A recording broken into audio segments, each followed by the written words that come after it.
قطر کی وزارت داخلہ نے ملک میں رہنے اور کام کرنے کے قانون کی خلاف ورزی کرنے والوں کو اپنا قانونی اسٹیٹس درست کرنے کے لیے 31 دسمبر 2021 تک مہلت دینے کا اعلان کیا ہے۔ یہ مہلت آج 10 اکتوبر سے شروع ہو رہی ہے، جس کے دوران غیر ملکیوں اور امپلائرز کے پاس موقع ہوگا کہ وہ قانونی اسٹیٹس درست کر لیں تاکہ اس مہلت کے اختتام کے بعد قانونی کارروائیوں سے بچ سکیں۔ یہ خبریں آپ اردو ریڈیو قطر FM 107 سے سن رہے ہیں۔ قطر افغانستان میں امن و استحکام کے لیے مسلسل کوششیں کر رہا ہے اور اسی ضمن میں کل ہفتے کے دن اور آج اتوار کو یہاں دوحہ میں امریکہ اور طالبان کے وفود کے درمیان 2 روزہ بات چیت ہو رہی ہے۔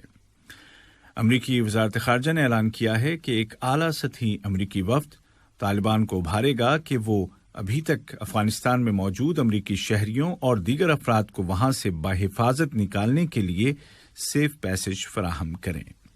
دوسری جانب طالبان کے ایکٹنگ فارن منسٹر جناب امیر خان متقی کی قیادت میں طالبان کا کہنا ہے کہ وہ امریکہ کے ساتھ تعلقات کا نیا باب شروع کرنا چاہتے ہیں اور چاہتے ہیں کہ افغانستان میں تعمیر و ترقی کے ادھورے منصوبے مکمل کیے جائیں۔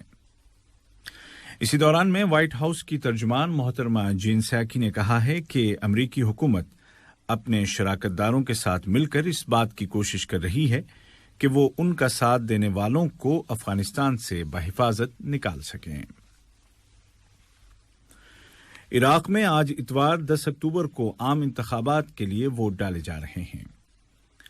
عراقی صدر جناب برہم صالح نے کہا ہے کہ ماڈرن عراق کی تاریخ میں آج کا الیکشن اہم ترین الیکشن ہے کیونکہ اس کے نتائج فیصلہ کن ہوں گے جو عراق کے مستقبل کی بنیاد بنیں گے۔ انہوں نے کہا کہ یہ انتخابات انتہائی نازک اور قومی تاریخ کے فیصلہ کن موڑ پر ہو رہے ہیں۔ واضح رہے کہ عراقی پارلیمنٹ کی 329 سیٹوں کے لیے 3249 امیدوار میدان میں ہیں، جن کا تعلق 21 سیاسی دھڑوں اور 109 پارٹیوں سے ہے، جبکہ کئی آزاد امیدوار بھی قسمت آزمائی کر رہے ہیں۔ یمن میں شاہین نامی طوفان کے نتیجے میں ہونے والی موسلا دھار بارشوں کی وجہ سے کئی ریاستوں میں سیلابی صورتحال ہے۔ اس سیلابی صورتحال کا آج تیسرا دن ہے اور جنوبی صوبے لہج میں سیلابی ریلے کی زد میں آ کر 2 بچے جاں بحق ہو گئے ہیں۔ مقامی ذرائع کا کہنا ہے کہ المسمیر، الحوطہ اور المضاربہ نامی علاقوں میں کئی گھنٹوں سے شدید بارش ہو رہی ہے، جس کی وجہ سے ندی نالوں اور وادیوں میں زبردست طغیانی ہے۔ ذرائع کے مطابق گزشتہ چند برسوں میں اتنی شدید موسلادھار بارشیں نہیں ہوئیں۔ یمنی حکومت نے خبردار کیا ہے کہ شاہین نامی طوفان کے زیر اثر آئندہ چند گھنٹوں کے دوران ملک کے کئی صوبوں میں اس طرح کی صورتحال پیدا ہو سکتی ہے۔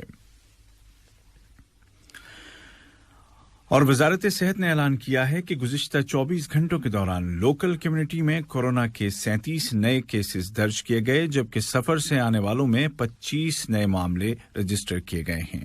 اسی دوران 95 کنفرم پیشنٹ صحتیاب ہو گئے ہیں اور اس طرح اس بیماری سے شفایاب ہونے والوں کی مجموعی تعداد تقریباً 2,60,000 پہنچ گئی ہے۔ وزارت صحت نے مزید کہا کہ قومی ویکسینیشن پروگرام کے تحت اب تک کووڈ-19 ویکسین کے تقریباً 50 لاکھ ڈوز عوام کو لگائے جا چکے ہیں۔ آج کا پہلا نشریہ ختم ہونے سے قبل اس وقت کی اہم سرخیاں ایک مرتبہ پھر سن لیجیے۔ کہ قومی دن کی تقریبات کی ذمہ دار قومی کمیٹی نے اعلان کیا ہے کہ اس سال درب السائی میں تقریبات نہیں ہوں گی اور ملک کے الگ الگ علاقوں میں چند تقریبات آرگنائز کی جائیں گی۔ قطر نے سعودی عرب کے شہر جازان میں واقع کنگ عبداللہ ایئرپورٹ پر حملے کی کوشش کی پرزور الفاظ میں مذمت کی ہے۔ دوحہ میں امریکہ اور طالبان کے درمیان اعلیٰ سطحی مذاکرات ہو رہے ہیں۔ اور عراقی صدر نے زور دے کر کہا ہے کہ آج ہونے والے پارلیمانی انتخابات میں بڑھ چڑھ کر ووٹنگ کرنے کی ضرورت ہے تاکہ ٹریک درست ہو سکے۔ انہوں نے کہا کہ یہ الیکشن عراق کے لیے فیصلہ کن ثابت ہوں گے۔ اردو ریڈیو قطر FM 107 سے آج کا پہلا مفصل نشریہ اپنے اختتام کو پہنچا. عبید طاہر اور تکنیکی معاون محمد حسن سوڈانی کو اجازت دیجیے. السلام علیکم دوستو، میں ہوں شیخ نور. آپ دیکھ رہے تھے قطر نیوز ٹوڈے. مجھے امید ہے کہ یہ ویڈیو آپ کو انفارمیٹک لگی ہوگی. اسی طرح کے ویڈیو پاتے رہنے کے لیے نور ٹائم 24/7 یوٹیوب چینل کو سبسکرائب کیجیے اور اس ویڈیو کو لائک، کمنٹ اور شیئر ضرور کیجیے.